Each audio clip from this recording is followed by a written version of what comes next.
local early action planning toolkit for communities to think about climate resilience. In Act 4, we were really cooking. We were strengthening, we were becoming resilient. We started Palau already had their Protected Areas Network legislation. The FSM in Marshall Islands passed some Protected Areas Network framework legislation. We started to build more capacity. We created the Bill Rayner Scholarship Fund. We were trying to really build that bench strength for continuing this work. And we also did something that we don't often do.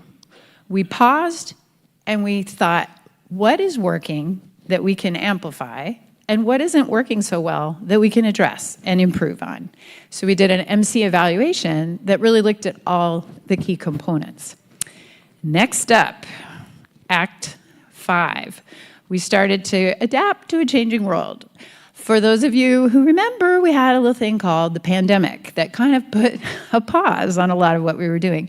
And it was really challenging for us because our leaders had just agreed to go even bigger. In 2019 in Chuuk at the Micronesian Island Forum, we expanded the scope of the Micronesia Challenge. We went out to the edges of our national waters for the countries, the territorial waters for the territories, and we started really thinking about integrating fisheries management. Climate resilience was more prominent. Invasive species and restoration, those livelihoods was a key component.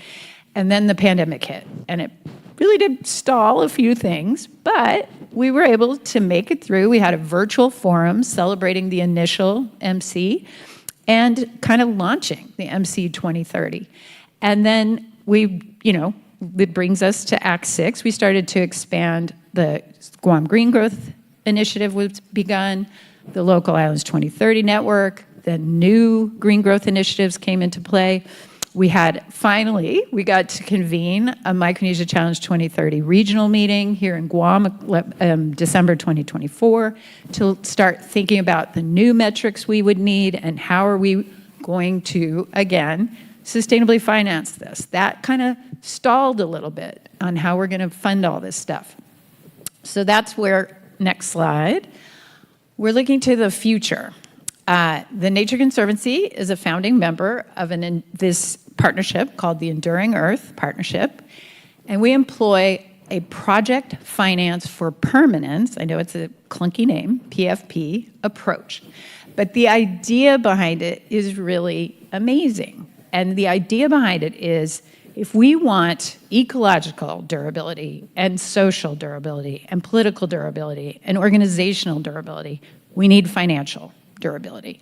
And the really cool part of the PFP is that you work together, you create a conservation and community development plan, which is what we started the last 2 days with our amazing partners and colleagues from across the region, to really think about, okay, we've made huge progress, we still have some gaps, how are we gonna get to 30% protection for terrestrial, freshwater, and marine? And how are we gonna get to 100% improved ocean management, which is another commitment that our islands made, an ambitious commitment under the Unlocking Blue Pacific Prosperity Initiative. And how are we going to get there? And how are we going to do the things we care about for our communities? So how are we going to improve livelihood access? How are we going to improve climate resilience? What's it going to cost? And then how are we going to fund it? And then the nice thing about a PFP is all of this happens, we're doing a 2-year planning phase. So by the end of next year, we're working, the Nature Conservancy and Enduring Earth Partners are fundraising with big private and public donors. The governments are thinking about their contribution, and the partners on the ground are figuring out, okay, how are we going to implement? And that includes capacity building. That includes figuring out the different interventions that we need to do, and how are we going to enforce things? How are we going to monitor things? And then we have an idea of the costs, and we put together a 10-year transition plan, and by the end of 10 years, we will have the resources we need to continue to manage these resources and into the future. So that's kind of the cool thing about a PFP, and that's what we've been doing the past 2 days. Thanks. All right, thank you, Trina. So we've been here for 20 years, so it sounds like 20 more years of work, right? But we have a lot of folks here like working with us that will help us to get there.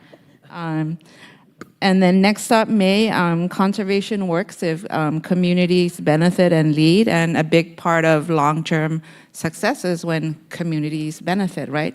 So can you tell us how the Micronesia Challenge is advancing sustainable livelihoods, and maybe touch on local capacity and the endowment Sure, thank you. and how all that works? Sure. Nesorani Babi Bedisin, Tirowabi. I'm May Burton Adams. As introduced, the CEO of the Micronesia Challenge. I wanted to say I had a script, but the youth from Hawaii sort of inspired me to change it up just a little bit. So I'm not going to go too much into these things. You guys can read that, because we are here to talk about resilience and a pathway forward, and what exactly does prosperity mean. The first thing is, I was in Chuk. It's where I grew up. It's where my mother is from. And when Sinlaku